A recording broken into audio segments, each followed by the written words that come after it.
నమస్కారం. ఘంటారావానికి స్వాగతం. ముందుగా ప్రధానాంశాలు.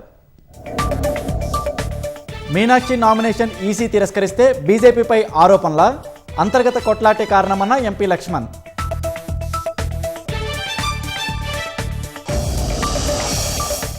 యమునా నది తీర ప్రాంతాల్లో స్వచ్ఛతా కార్యక్రమం.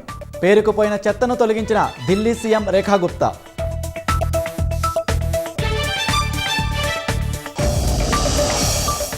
ట్రంప్ ప్రకటనపై ఆచితూచి స్పందిస్తున్న ఇరాన్. కేవలం ప్రాథమిక ఒప్పందమే కుదుర్చుకుంటామని వెల్లడి.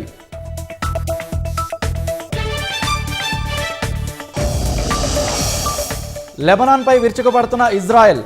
హెజ్బొల్లాకు చెందిన లక్ష్యాలపై ఐడిఎఫ్ దాడులు.